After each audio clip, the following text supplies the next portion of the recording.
ദേശീയ തലത്തിൽ ബി.ജെ.പിയുടെ മുദ്രാവാക്യം നരേന്ദ്രമോദി പറഞ്ഞ 400+ ആണ്. അതിലേക്കായി ഇത്തവണ സൗത്ത് ഇന്ത്യയിൽ നിന്ന് 80-ലധികം സീറ്റുകൾ പിടിക്കണമെന്നൊരു ലക്ഷ്യവും ബി.ജെ.പിക്കുണ്ട്. സൗത്ത് ഇന്ത്യയിലെ തമിഴ്നാട്ടിൽ നിന്നുൾപ്പെടെ 1-ലധികം സീറ്റുകൾ ബി.ജെ.പി പ്രതീക്ഷിക്കുന്നു. ഇത്തവണ കേരളത്തിൽ നിന്ന് ബി.ജെ.പി എന്താണ് പ്രതീക്ഷിക്കുന്നത്? എന്തുകൊണ്ട് ബി.ജെ.പിക്ക് കേരള രാഷ്ട്രീയത്തിൽ വേരോട്ടമുണ്ടാകുന്നില്ല? ഇതിനകത്ത് പ്രധാനമായിട്ടും ബി.ജെ.പി ശ്രദ്ധിക്കുന്ന 3 സീറ്റുകളുണ്ട്: തിരുവനന്തപുരം, പത്തനംതിട്ട, തൃശ്ശൂർ. എന്തായിരിക്കും ഇതിനകത്തൊരു പ്രതീക്ഷ അവർ വെച്ച് പുലർത്തുന്നത്? ഒരു യാഥാർത്ഥ്യത്തോട് അടുക്കുമോ? ഈ തെരഞ്ഞെടുപ്പിൻ്റെ ദിവസങ്ങൾ മാത്രമേ ബാക്കിയുള്ളൂ. ഒരു കാര്യം നമുക്ക് തീർത്ത് പറയാൻ കഴിയും, 2019 അപേക്ഷിച്ച് വളരെ അനുകൂലമായ ഒരു സാഹചര്യമാണ് ബി.ജെ.പിയെ സംബന്ധിച്ച് ഇത്തവണയുള്ളത്. അതായത് കഴിഞ്ഞ തെരഞ്ഞെടുപ്പിൽ അനുകൂല സാഹചര്യമാണെന്നാണോ? അനുകൂല സാഹചര്യമാണ്. ശബരിമല പോലുള്ള ശബരിമല നമ്മൾ തൽക്കാലം മാറ്റിവെച്ചാൽ, കാരണം കഴിഞ്ഞ തവണ ന്യൂനപക്ഷ വോട്ടുകളുടെ ഒരു ഏകീകരണം സംഭവിച്ചിരുന്നു. അതായത് മുസ്ലിം വോട്ടുകളും അതോടൊപ്പം തന്നെ ക്രിസ്ത്യൻ വോട്ടുകളുടെയും ഏകീകരണം സംഭവിച്ചിരുന്നു. രാഹുൽ ഗാന്ധി വരുന്ന ഒരു രാഹുൽ ഗാന്ധി പ്രധാനമന്ത്രിയാകുമെന്ന് കരുതിയപ്പോൾ ഉണ്ടായ ഒരു ഏകീകരണം. പക്ഷേ ഇത്തവണ അതില്ല. മുസ്ലിം വോട്ടുകളുടെ ഏകീകരണം മാത്രമേ സംഭവിക്കുന്നുള്ളൂ. അത് LDF-നാണോ UDF-നാണോ എന്നുള്ള കാര്യത്തിൽ പോലും സംശയമുണ്ട്. അല്ല, പല മണ്ഡലങ്ങളിലും ഈ കാൻഡിഡേറ്റ് ഈ വോട്ടർമാർ കൺഫ്യൂഷൻ ആവാനുള്ള സാധ്യതയുണ്ട് അല്ലേ? തീർച്ചയായിട്ടും.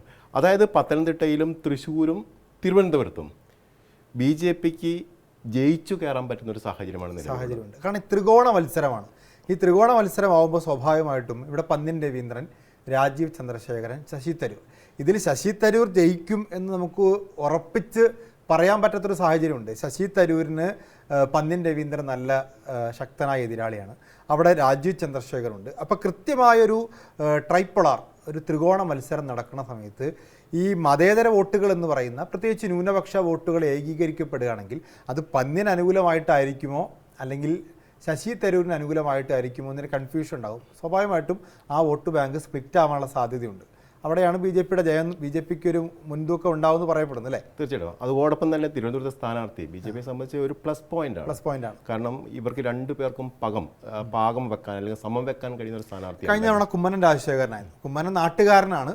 കുമ്മനത്തിന് അന്ന് അധ്യക്ഷ പദവിയിൽ നിന്ന് ഒഴിഞ്ഞതിൻ്റെ ഒരു ആനുകൂല്യവും കുമ്മനത്തിന് ജനകീയതയൊക്കെ ഉണ്ടായിരുന്നു. പക്ഷേ കുമ്മനത്തേക്കാൾ ഒരുപടി മുകളിലാണ് ഇന്നത്തെ സ്ഥാനാർത്ഥി എന്ന് പറയാൻ പറ്റുമോ നമുക്ക്? തീർച്ചയായിട്ടും ആ രീതിയിൽ തന്നെ പറയണം. കാരണം തിരുവനന്തപുരത്തിൻ്റെ ഒരു മനസ്സുണ്ട്. ഹൈ പ്രൊഫൈലുള്ള ആളുകൾക്കൊപ്പം നിൽക്കുന്ന ഒരു മനസ്സാണ് തിരുവനന്തപുരത്ത്. ആ ഒരു കാര്യം നോക്കുമ്പോൾ തീർച്ചയായിട്ടും രാജീവ് ചന്ദ്രശേഖരൻ ഒരു പ്ലസ് പോയിന്റ്. കേന്ദ്രമന്ത്രിയാണ്. നായർ എഫക്റ്റ് ഉണ്ട്. ഒരു ടെക്നോക്രാറ്റ് എന്ന് പറയാവുന്ന ആ രീതിയിൽ അന്താരാഷ്ട്ര തലത്തിൽ അറിയപ്പെടുന്ന. അപ്പൊ ശശി തരൂരിന്റെ ഒരു ഇന്റർനാഷണൽ പേഴ്സണാലിറ്റിയോട് ചേർത്ത് വെക്കാൻ പറ്റുന്ന ഒരു പേഴ്സണാലിറ്റി ഉണ്ട്. അതെ, തീർച്ചയായിട്ടും. പക്ഷേ ബി.ജെ.പി അവിടെ നേരിടുന്ന ഒരു പ്രധാനപ്പെട്ട വിഷയം എന്ന് പറയുന്നത് തീരദേശ മേഖലയിലാണ്. കാരണം അവിടെ കോൺഗ്രസിന് ഒരു എഡ്ജുണ്ട്. വിഴിഞ്ഞം തുറമുഖവുമായി ബന്ധപ്പെട്ട ചില പ്രശ്നങ്ങളൊക്കെ കേന്ദ്ര നേതൃത്വം ബി.ജെ.പി ആ വിഷയം അവിടെ ബി.ജെ.പി നേരിടുന്നുണ്ട്. അതിനെ എങ്ങനെ മറികടക്കാൻ ബി.ജെ.പി കഴിയുമെന്നുള്ളതാണ് ഈ തെരഞ്ഞെടുപ്പിൽ തിരുവനന്തപുരത്തിന്റെ വിധി. നഗരമണ്ഡലങ്ങൾ എന്ന് പറയുന്നത് നേമം, വട്ടിയൂർക്കാവ്, കഴക്കൂട്ടം, തിരുവനന്തപുരം സെൻട്രൽ. ഈ നഗരമണ്ഡലങ്ങളിൽ ബി.ജെ.പിക്ക് മുൻതൂക്കം ഉണ്ടാവുകയാണെങ്കിലും മറ്റു 3 റൂറൽ മണ്ഡലങ്ങളിലേക്ക് പോകുമ്പോഴേക്കും ബി.ജെ.പിക്ക് അവിടെ ഇടിവ് സംഭവിക്കാൻ സാധിക്കും. അപ്പോൾ ബി.ജെ.പി ഇപ്പോൾ അവിടെ വെക്കുന്നൊരു സ്ട്രാറ്റജി എന്ന് പറയുന്നത്, ഞാൻ മനസ്സിലാക്കുന്നത്, ഈ 4 നഗരമണ്ഡലങ്ങളിൽ നിന്ന് പരമാവധി വോട്ട് പിടിക്കുക. ബി.ജെ.പിക്ക് മുൻതൂക്കമുള്ള 4 നഗരമണ്ഡലം. ഇവിടെ എന്ത് കുറയുന്നോ അത് ഇവിടെ നികത്താൻ സാധിച്ചാൽ ജയിച്ചു കയറാൻ പറ്റുന്നുള്ളതാണ്. 3,10,000 വോട്ട് ഓൾറെഡി കുമ്മനത്തിൻ്റെ വോട്ടുണ്ട്. ഈ കുമ്മനത്തിൻ്റെ വോട്ടിനോട് ചേർത്ത് രാജീവ് ചന്ദ്രശേഖരൻ എന്നൊരു എലഗൻറ്റ് സ്ഥാനാർത്ഥി വരുന്നു. ഒരു എന്താ പറയുക, അവിടുത്തെ ശശി തരൂരിൻ്റെ പേഴ്സണാലിറ്റിയോട് ചേർത്ത് നിൽക്കാൻ പറ്റുന്ന ഒരാൾ വരുന്നു. യുവ വോട്ടർമാർ സ്വാഭാവികമായിട്ടും രാജീവ് ചന്ദ്രശേഖരന് അനുകൂലമായിരിക്കാം. ഇങ്ങനൊരു പ്രതീക്ഷ ബി.ജെ.പി വെച്ച് പുലർത്തുന്ന ഒരു മണ്ഡലം തന്നെയാണ് തിരുവനന്തപുരം. പക്ഷേ എന്തായിരിക്കും അവിടെ നെഗറ്റീവ് ആകാൻ പോകുന്ന ഫാക്ടർ? ഈ പറഞ്ഞ ലത്തീൻ വോട്ടുകൾ ഒരു ഫാക്ടറാണ്. മറ്റൊന്ന് പ്രധാനമായിട്ടും അത് തന്നെയാണ്. പിന്നെ CPI എങ്ങനെ ചിന്തിക്കുന്നു എന്നുള്ളതാണ്. CPM വോട്ടുകൾ എങ്ങോട്ട് പോകുന്നു എന്നുള്ളതാണ് അവിടെ പ്രധാനപ്പെട്ട കാരണം. CPI മത്സരിക്കുന്ന മണ്ഡലങ്ങളിൽ CPIയുടെ സ്ഥാനാർത്ഥിക്ക് ജയസാധ്യത ഇല്ലെങ്കിൽ ഒരു സ്വാഭാവികമായിട്ടും ബി.ജെ.പിയെ തോൽപ്പിക്കാൻ കോൺഗ്രസ്സിന് വോട്ട് ചെയ്യാൻ പറ്റും. അങ്ങനെ ഒരു അണ്ടർ കറൻറ്റ് അല്ലെങ്കിൽ പറയുന്ന പോലെ ക്രോസ് വോട്ടിംഗ്, ബി.ജെ.പി എപ്പോഴും ഉപയോഗിക്കുന്ന ഒരു പദമാണ് ക്രോസ് വോട്ടിംഗ്. ഈ ക്രോസ് വോട്ടിംഗ് ആരോപണം ഇത്തവണയും തെരഞ്ഞെടുപ്പിന് ശേഷം ഉപയോഗിക്കാനുള്ളൊരു ദുര്യോഗം ബി.ജെ.പിക്ക് ഉണ്ടാവുമോ എന്നുള്ളതാണ്. തീർച്ചയായിട്ടും അതാണ് ഈ തെരഞ്ഞെടുപ്പ് ചർച്ച ചെയ്യപ്പെടുന്ന ഏറ്റവും പ്രധാനപ്പെട്ട വിഷയം തിരുവനന്തപുരത്തെ സംബന്ധിച്ച്. ക്രോസ് വോട്ടിംഗ് ഉണ്ടെങ്കിൽ, ക്രോസ് വോട്ടിംഗ് ഇല്ലെങ്കിൽ ഒരു ജയസാധ്യത ഉണ്ട് അവിടെ അല്ലേ? അതെ, പിന്നെ ഏതെങ്കിലും തരത്തിൽ നീക്കുപോക്കുകൾക്കുള്ള സാധ്യതകളുണ്ടോ എന്നുള്ളതാണ്. ജനങ്ങളുമായി ബന്ധപ്പെട്ട വിഷയങ്ങളിലൊക്കെ വരുന്ന സമയത്ത് എങ്ങനെയാണ് ഈ ക്രൈസ്തവ സഭ എങ്ങനെ BJPയെ സമീപിക്കുന്നു, മണിപ്പൂർ വിഷയത്തിൻ്റെയൊക്കെ പശ്ചാത്തലത്തിൽ അതൊക്കെ വലിയ തരത്തിൽ തന്നെ ചർച്ച ചെയ്യപ്പെടുമെന്നുള്ള കാര്യത്തിൽ തർക്കമില്ല. ക്രൈസ്തവ വോട്ടുകൾ കുറച്ച്, അതായത് 56% ഹിന്ദു വോട്ടുകളുണ്ട് കേരളത്തിൽ, 18% ക്രിസ്ത്യൻ വോട്ടുകളും 23% മുസ്ലിം വോട്ടുകളാണ്. ഈ 23% മുസ്ലിം വോട്ടുകളിൽ നിന്ന് BJPക്ക് ഒന്നും പ്രതീക്ഷിക്കേണ്ടതില്ല, 1% വോട്ട് പോലും കിട്ടാൻ പോകുന്നില്ല. പക്ഷേ ഈ 18% ക്രിസ്ത്യൻ വോട്ടിൽ നിന്ന് 1% കിട്ടിയാൽ പോലും BJPക്ക് ഒരു എഡ്ജ് ഉണ്ടാക്കാൻ പറ്റുന്നുള്ള, തിരുവനന്തപുരത്താണെങ്കിലും തൃശ്ശൂരിലാണെങ്കിലും പത്തനംതിട്ടയിലാണെങ്കിലും ഒക്കെ ഈ ക്രൈസ്തവ വോട്ടുകൾ, ഈ ഭൂരിപക്ഷ സമുദായം പ്ലസ് ക്രൈസ്തവ വോട്ടുകൾ എന്ന് പറയുന്ന ഒരു സ്ട്രാറ്റജിയാണ്. അത് വർക്കൗട്ട് ആവുമോ ശരി? തീർച്ചയായിട്ടും അതിനൊരു ശ്രമം BJP കഴിഞ്ഞ ഒരു വർഷമായി നടത്തിക്കൊണ്ടിരിക്കുകയാണ്. കാരണം ജാവേദ്കർ കേരളത്തിൽ വരുന്ന ആ സമയം മുതൽ ക്രൈസ്തവ സഭയുമായി എങ്ങനെ അടുപ്പം സ്ഥാപിക്കാം എന്നതാണ് പ്രധാനമായി ചിന്തിച്ചുകൊണ്ടിരിക്കുന്നത്.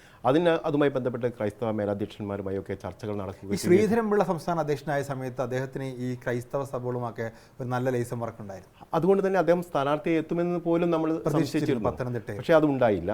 പക്ഷേ ക്രൈസ്തവ സഭകൾ ഞാൻ മനസ്സിലാക്കുന്നത് ഈ കത്തോലിക്ക സഭയ്ക്ക് BJPയുടെ അത്രമേൽ എതിർപ്പില്ല. ഇപ്പോൾ BJP ഈ ഉയർത്തുന്ന രാഷ്ട്രീയത്തോട് അവർക്ക് എതിർപ്പില്ല. ഇപ്പോൾ ഈ പറയുന്ന കേരള സ്റ്റോറി പ്രദർശിപ്പിക്കാൻ ഇടുക്കി രൂപത വരുന്നു, ഇവിടെ താമരശ്ശേരി രൂപതയുടെ KCYM യുവജന വിഭാഗം അതിന് തയ്യാറാവുന്നു, തലശ്ശേരി അതിരൂപതയിൽ അതിന് തയ്യാറാവുന്നു. പക്ഷേ ഈ പ്രൊട്ടസ്റ്റൻ്റ് വിഭാഗങ്ങളുണ്ടല്ലോ, മലങ്കര ഓർത്തഡോക്സ്, യാക്കോബൈറ്റ്സ്, ഈ പ്രൊട്ടസ്റ്റൻ്റ് വിഭാഗങ്ങൾ എനിക്ക് തോന്നുന്നു BJPയുടെ അത്രമേൽ അടുത്തിട്ടില്ല എന്ന്. അതെ, ഒരു പക്ഷേ ന്യൂനപക്ഷങ്ങൾക്കിടയിൽ തന്നെ നേരത്തെ ക്രിസ്ത്യൻ സമൂഹവും അതോടൊപ്പം തന്നെ മുസ്ലിം സമൂഹവും ഒരുമിച്ച് പോകുന്നൊരു സ്ഥിതിയല്ലത്. പക്ഷേ 2019 കൊളംബോ സ്ഫോടനവുമായി ബന്ധപ്പെട്ട് ഇവർക്കിടയിൽ ചെറിയൊരു സ്പർദ്ധ വരുന്നുണ്ട്. അതും ഒരു പക്ഷേ BJPക്ക് ഗുണകരമാകാനുള്ള സാധ്യത വളരെ കൂടുതലാണ്. ഈ പറയുന്ന ലവ് ജിഹാദ് ആരോപണം, അതുപോലെ തന്നെ ഈ പാലാ രൂപത ബിഷപ്പിൻ്റെ ഭാഗത്തുനിന്നുണ്ടായിട്ടുള്ള നർക്കോട്ടിക് ജിഹാദ് എന്ന് പറയുന്ന ആരോപണം, ഇതൊക്കെ BJP ഉയർത്തിവിടുന്ന ആരോപണങ്ങൾ ഏറ്റ് ക്രൈസ്തവ സഭകൾ പിടിക്കുമ്പോൾ അവിടെ ഒരു പൊളിറ്റിക്കൽ ആയിട്ടുള്ള ഒരു ബന്ധം രൂപപ്പെടുന്നുണ്ട്. കേരള സ്റ്റോറിയിലെ പ്രത്യക്ഷത്തിൽ ഉദാഹരണം. അതെ, കേരള സ്റ്റോറി പ്രദർശിപ്പിക്കാൻ അവർ തയ്യാറാവുന്നുള്ളതാണ്. പക്ഷെ അതൊക്കെ വോട്ടായിട്ട് മാറുമോ എന്നുള്ളതാണ്. അങ്ങനെ വോട്ടാവുകയാണെങ്കിൽ സ്വാഭാവികമായിട്ടും പത്തനംതിട്ടയിൽ അത് വോട്ടാവണം, അനിൽ ആന്റണിക്ക് അനുകൂലമാവണം. അത് തീർച്ചയായിട്ടും അനിൽ ആന്റണിക്ക് അനുകൂലമാവണം. അവിടെ ഒരു ചെറിയ പ്രശ്നം, ആ ഒരു ചെറിയ പ്രശ്നമല്ല, അവിടെ നേരത്തെ നമ്മൾ BJP കരുതുന്ന ഒരു പ്രധാനപ്പെട്ട കാര്യം, നേരത്തെ സുരേന്ദ്രൻ പിടിച്ചിരുന്ന വോട്ടുകൾ 2,90,000 പ്ലസ് ക്രൈസ്തവ വോട്ട്, അതായത് ക്രൈസ്തവ സഭയിലെ മേൽ.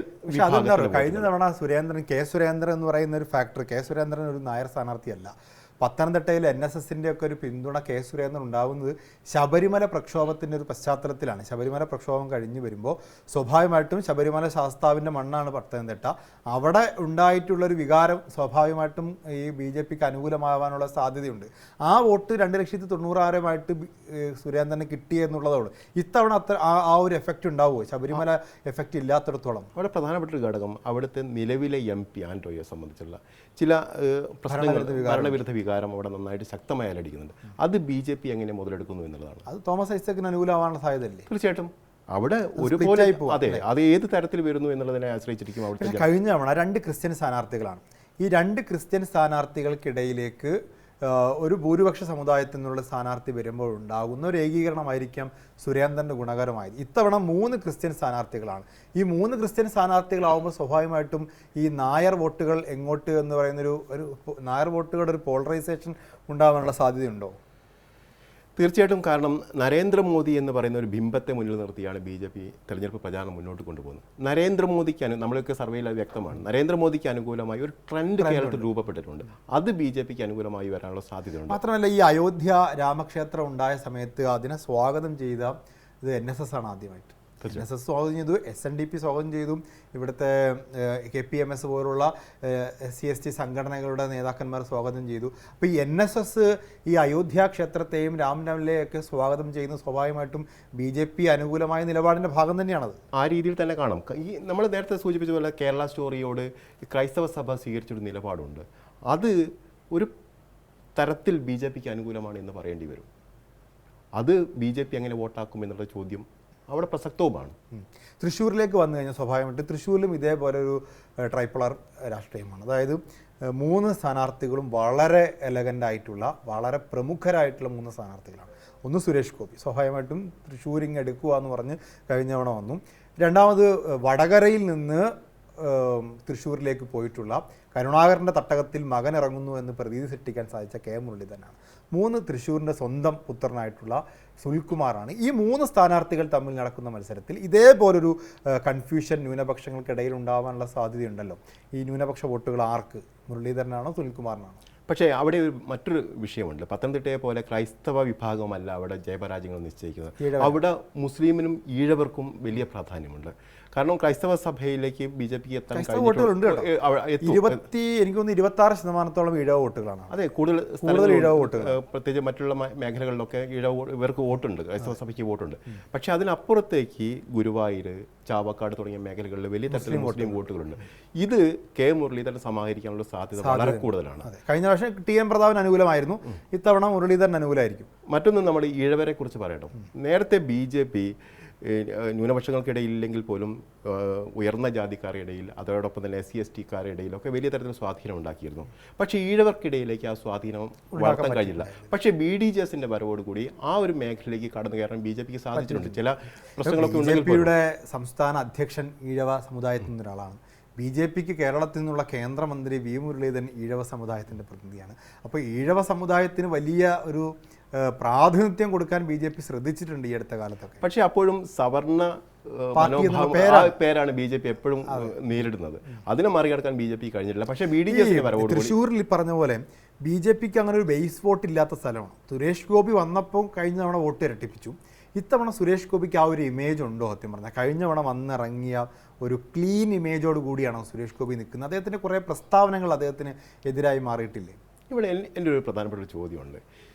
BJPക്ക് കിട്ടുന്ന വോട്ടുകൾ യഥാർത്ഥത്തിൽ BJPയുടെ വോട്ടുകളാണോ, അതോ ഏതെങ്കിലും സ്ഥാനാർത്ഥികൾക്ക് കിട്ടുന്ന വോട്ടുകളാണോ? നമുക്കറിയാം 87 മുതൽ 5%, 7% എന്ന രീതിയിൽ BJP അതെ നോക്കണം. 87-ൽ 5% വോട്ട് BJPക്ക് ഉണ്ട്. അപ്പോൾ ദേശീയ തലത്തിലും സമാനമായ സാഹചര്യമാണ്. പക്ഷേ ഇന്ന് 2024 വരുമ്പോൾ BJP ദേശീയ തലത്തിൽ വലിയൊരു പാർട്ടിയാണ്. പക്ഷെ അതിന് സമാന്തരമായി പടവലങ്ങ പോലെ താഴോട്ടാണ്. അതെ, അതെന്തുകൊണ്ട്?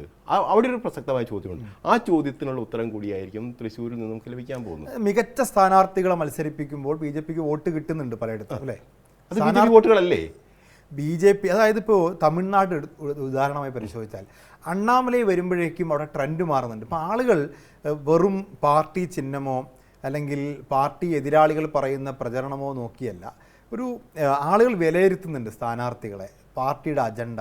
ഇപ്പോൾ സുരേഷ് ഗോപി ഒരു നല്ല സ്ഥാനാർത്ഥിയാണെന്ന് കുറേ പേരെങ്കിലും കരുതുന്നുണ്ട്. അവിടെ സുനിൽകുമാറും കെ മുരളീധരനൊക്കെ നല്ല സ്ഥാനാർത്ഥിയാണ്. പക്ഷേ BJPക്ക് ഒരു പ്ലസ്സായി മാറുന്നത് സുരേഷ് ഗോപിയെ പോലുള്ള നല്ല സ്ഥാനാർത്ഥിയാണ്. ആ നല്ല സ്ഥാനാർത്ഥികൾ ഇല്ലാത്തതാണോ BJPയുടെ പ്രശ്നം എന്ന് പറയുന്നത്? അതെ, പൊതുസമ്മതനായ ഒരു നേതാവിനെ, ഒരു നേതൃത്വത്തെ ഉയർത്തിക്കൊണ്ടുവരാൻ BJP കഴിയുന്നില്ല. ഇപ്പോൾ BJPയിലേക്ക് വന്ന പ്രമുഖരെ ഒന്ന് പരിശോധിച്ചാൽ തുടക്കത്തിൽ പുനത്തിൽ കുഞ്ഞം മുതൽ BJPയിൽ വന്ന ആളാണ്. അതിനുശേഷം ഇപ്പോൾ ഇവിടെ നമുക്ക് 2 മുൻ DGPമാർ, ജേക്കബ് തോമസിനെ പോലെ, സെൻകുമാറിനെ പോലുള്ള ആൾക്കാർ വന്നു. എത്രയോ സിനിമാ താരങ്ങൾ വരുന്നു. ഇപ്പോൾ നമുക്ക് PSCയുടെ മുൻ ചെയർമാനായിട്ടുള്ള രാധാകൃഷ്ണൻ പോലുള്ള ആൾക്കാർ. BJPയിലേക്ക് ഇങ്ങനെ പ്രമുഖർ വന്നു ചേരുന്നതിനൊന്നും ഒരു എന്താ പറയുക വൈമനസ്യം ഉണ്ടായിട്ടില്ല. പക്ഷേ അതൊന്നും BJPക്ക് വോട്ടാക്കി മാറ്റാനോ അവരെ നേതൃതലത്തിൽ ഉപയോഗിക്കാനോ BJPക്ക് പറ്റിയിട്ടില്ല. അപ്പോൾ ജേക്കബ് തോമസ് കഴിവുള്ള ഒരാളാണ്, അദ്ദേഹത്തെ BJP ഉപയോഗിച്ചിട്ടില്ല. സെൻകുമാർ, അദ്ദേഹം BJPയിലേക്ക് വരാൻ പോലും താല്പര്യമില്ല, സംഘപരിവാറുമായിട്ട് ഇങ്ങനെ ചേർന്ന് നിൽക്കുക മാത്രമാണ് ചെയ്യുന്നത്. അപ്പോൾ ഈ വരുന്ന ആളുകൾ ഉപയോഗിക്കാൻ പറ്റുന്നില്ല എന്നുള്ളതാണ്. ഈ കേന്ദ്ര നേതൃത്വം ഇത്തരം ആളുകളെ കൊണ്ടുവരുന്നു, പക്ഷേ അവർ കേരള നേതൃത്വവുമായി ചേർന്ന് പോകാൻ തയ്യാറാവുന്നില്ല. ഇപ്പോൾ പത്മജ വേണുഗോപാൽ വന്നു. പത്മജ വേണുഗോപാൽ വന്ന് ഒരു പരിപാടി ഉദ്ഘാടനം ചെയ്യാൻ വരുമ്പോൾ ആ വേദിയിലിരുന്ന് കൊതിക്കറിവ് കാണിക്കുന്നത് CK പത്മനാഭനെ പോലുള്ള മുതിർന്ന നേതാവാണ്. ഞങ്ങൾക്ക് കിട്ടാത്തതാണ് നിങ്ങൾക്ക് കിട്ടുന്നതെന്ന് പറയുന്നത്. അപ്പോൾ സ്വാഭാവികമായിട്ടും ഈ ആളുകൾ വന്നു ചേരുന്നു, അവരെ ഉപയോഗപ്പെടുത്താൻ വേണ്ടി BJPയുടെ സംസ്ഥാന നേതൃത്വത്തിന് സാധിക്കുന്നില്ല എന്നുള്ളൊരു പ്രധാനപ്പെട്ട പ്രശ്നമാണ്. ജനങ്ങളെ സ്വാധീനിക്കാൻ ശേഷിയുള്ള ഒരു നേതാവാണ് ശോഭാ സുരേന്ദ്രൻ. അതെ, ശോഭാ സുരേന്ദ്രൻ എങ്ങനെ മാറ്റി നിർത്തി നമ്മൾ കണ്ടതാണ്. അതെ അതെ അതെ, ഒരു സ്ത്രീ നേതാവാണ്. അതെ, എനിക്ക് തോന്നും ഇത്രയും വളരെ ശക്തമായി സംസാരിക്കുകയും പ്രതികരിക്കുകയും ചെയ്യുന്ന ഒരു വനിതാ നേതാവ് മറ്റു പാർട്ടികളിൽ പോലും ഇല്ല. മറ്റു പാർട്ടികൾ ഇപ്പോൾ കോൺഗ്രസ്സിലൊക്കെയുള്ള വനിതാ നേതാക്കന്മാരെ നമുക്കറിയാം. ആ കോൺഗ്രസ്സിലുള്ള വനിതാ നേതാക്കന്മാർക്കൊപ്പം, ഞാൻ അവരെ കുറച്ച് കാണുന്നില്ല, അവർക്കൊപ്പം നിൽക്കാൻ പറ്റുന്ന ഒരു വളരെ എലഗൻ്റായ സ്ത്രീയായിരുന്നു ശോഭാ സുരേന്ദ്രൻ. അവരെ മാറ്റി നിർത്തി. ശോഭാ സുരേന്ദ്രൻ ഒരു പക്ഷേ ആലപ്പുഴയെക്കാളും നല്ലൊരു മണ്ഡലം കൊടുക്കാമായിരുന്നു. ആറ്റിങ്ങലിൽ അവർ വോട്ട് വർദ്ധിപ്പിച്ചതാണ്. അതെ, ഞാൻ ചോദിക്കുന്നത്, BJPയുടെ അജണ്ട ഹിന്ദുത്വ രാഷ്ട്രീയമാണ്, വർഗീയത, ഫാസിസം എന്നൊക്കെ പറയുന്നു. ഈ ഹിന്ദുത്വ രാഷ്ട്രീയത്തിന് വേരോട്ടമില്ലാതായിപ്പോയത് എന്തുകൊണ്ടായിരിക്കും കേരളത്തിൽ? ഹിന്ദുത്വ രാഷ്ട്രീയത്തിന് വേരോട്ടം ഉണ്ടായില്ല എന്നതിൻ്റെ അപ്പുറത്തേക്ക് നമുക്ക് ശബരിമല വിഷയമൊക്കെ നോക്കി കാണാം. ഹിന്ദുത്വ രാഷ്ട്രീയത്തിന് വേരോട്ടമുണ്ട്. പക്ഷെ അതിനപ്പുറത്തേക്ക് കേരള രാഷ്ട്രീയം മനസ്സിലാക്കുന്നതിൽ BJP സംസ്ഥാന നേതൃത്വം പരാജയപ്പെട്ടോ എന്നുള്ളതാണ്. അതായത് UP-യിലുള്ള അല്ലെങ്കിൽ രാജസ്ഥാനിലോ മഹാരാഷ്ട്രയിലോ മധ്യപ്രദേശിലോ ഒക്കെയുള്ള ഒരു BJP-യെ പറിച്ച് അതുപോലെ നടാൻ കേരളത്തിൽ പറ്റില്ല. അതൊക്കെ ഹിന്ദു എന്ന് പറയുന്നത് തന്നെ അപ്പോൾ രാജ്യത്ത് ഹിന്ദു മതം എന്ന് പറയുന്നൊരു മതമില്ല. ഒന്നാമത് ഹിന്ദു ഒരു സംസ്കാരമാണ്. ആ സംസ്കാരത്തിൽ പലതരത്തിലുള്ള മനുഷ്യരാണ്, പല ജാതികളാണ്, ഉപജാതികളാണ്.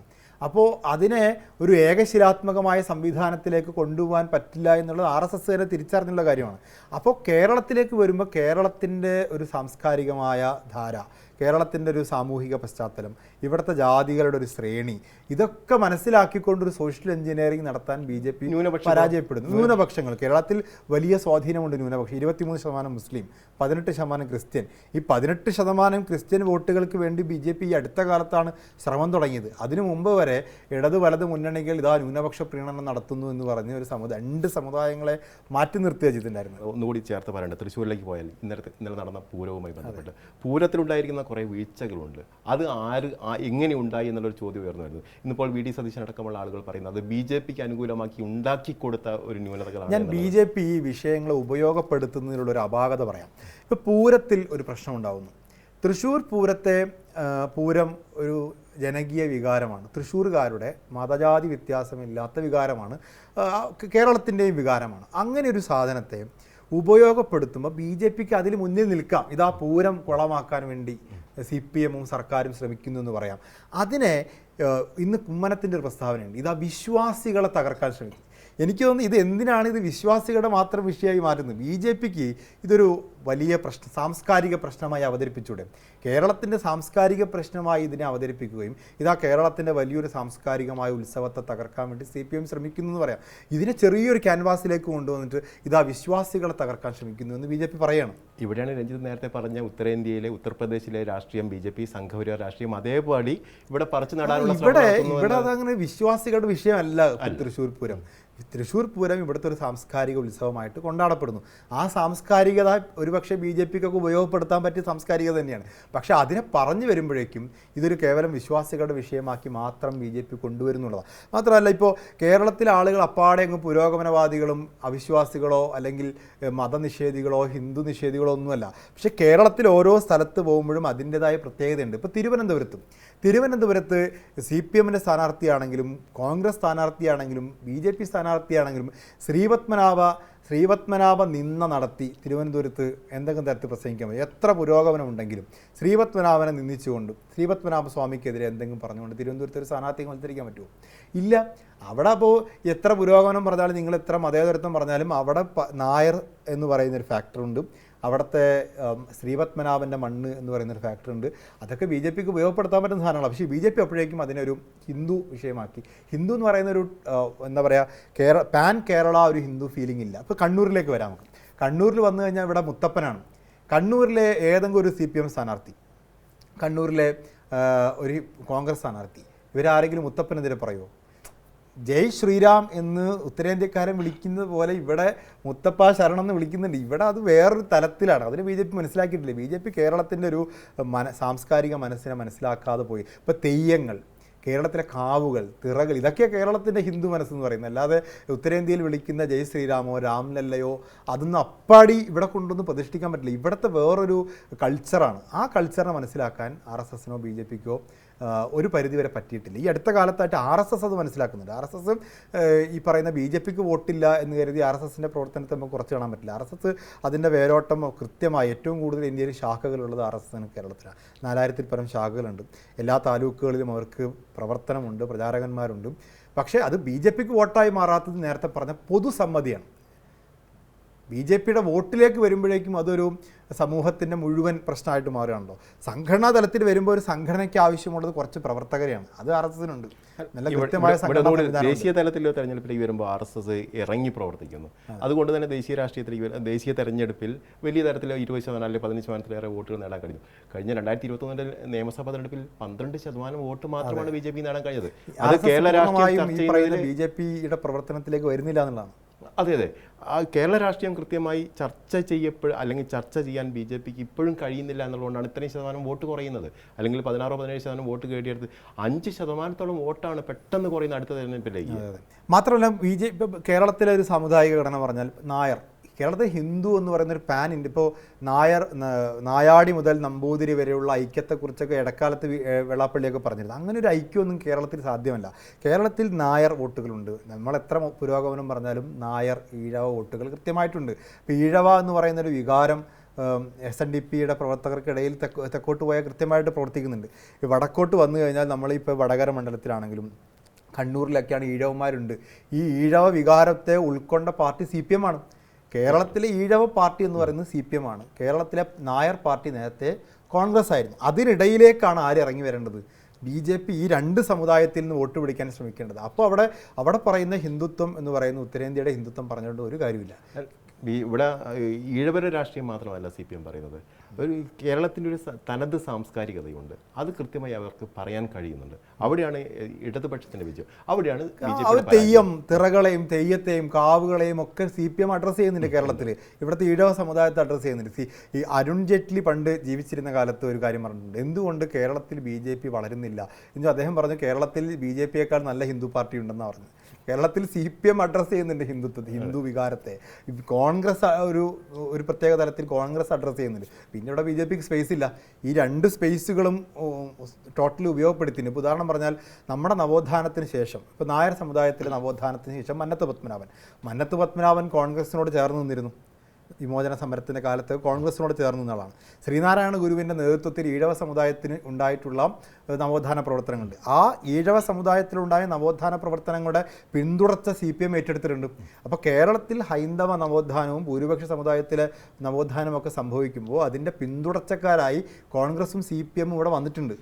അതുകൊണ്ട് തന്നെ BJP അവിടെ കയറാൻ പറ്റുന്നില്ല. അവിടെയാണ് SNDPയിലേക്ക് ഇപ്പം എത്തിച്ചേരാൻ BDJS എന്ന് പറയുന്നത് പാർട്ടി ഉണ്ടാക്കേണ്ടി വന്നത് അതുകൊണ്ടാണ്.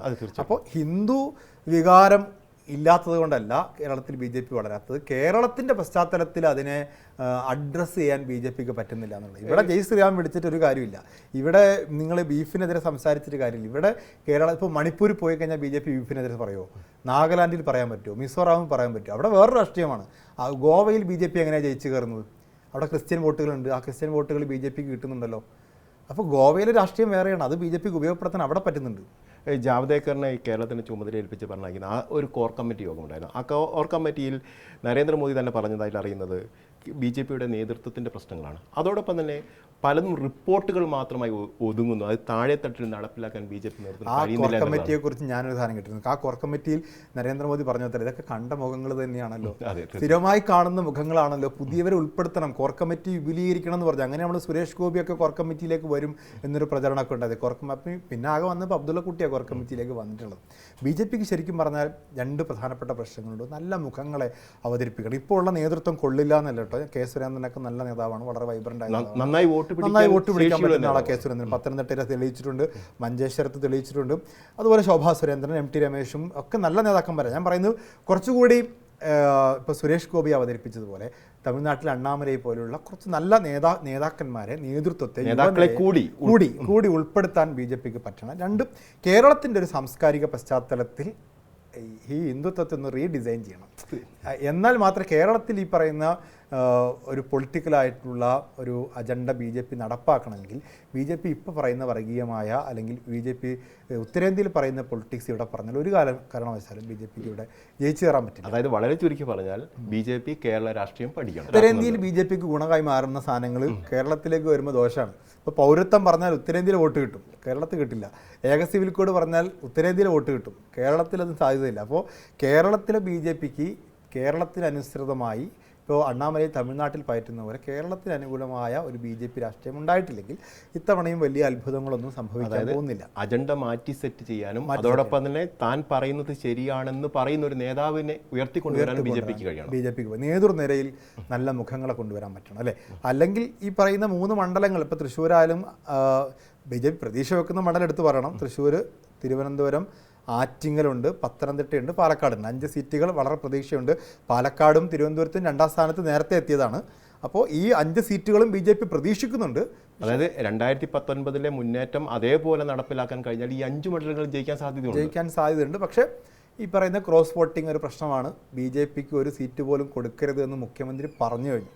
അപ്പോൾ അതിന് കാര്യം വ്യക്തമാണ്. BJP ജയിക്കുന്നുണ്ടെങ്കിൽ അവിടെ ആരാണോ എതിർ സ്ഥാനാർത്ഥിയായി ജയിച്ചു വരുന്നത് അയാളെ ജയിപ്പിക്കുക എന്നുള്ളത് ഇടത് വലത് മുന്നണികൾ കോൺഗ്രസും BJP ഒക്കെ കോൺഗ്രസും CPM ഒക്കെ അവരുടെ നയമായി സ്വീകരിച്ചിട്ടുണ്ട്. മുൻകാലങ്ങളിലും അതിനുള്ള അനുഭവങ്ങൾ നേമത്ത് ശിവൻകുട്ടി ജയിച്ചു കയറുന്നത് K. മുരളീധരൻ എന്ന് പറയുന്ന ഫാക്ടർ കൊണ്ടാണ്. സ്വാഭാവികമായിട്ടും BJPക്ക് 3 or 4 സീറ്റുകൾ അവർ ജയിക്കാൻ പ്രതീക്ഷിക്കുന്ന സ്ഥലങ്ങളിലൊക്കെ ഈ പറയുന്ന ഒരു ക്രോസ് വോട്ടിങ്ങിനുള്ള സാധ്യത കാണുന്നുണ്ട്. അതോടൊപ്പം തന്നെ ശക്തരായ സ്ഥാനാർത്ഥികളെ നിർത്താൻ ഇടത് വലത് മുന്നണിയിൽ കഴിഞ്ഞു. അത് അവർ BJP ഉയർത്തുന്ന വെല്ലുവിളിയെ അതേ അർത്ഥത്തിൽ ഉൾക്കൊള്ളുകയും അവിടെയൊക്കെ നല്ല സ്ഥാനാർത്ഥികളെ മത്സരിപ്പിക്കാനും ശ്രമിച്ചിട്ടുണ്ട്.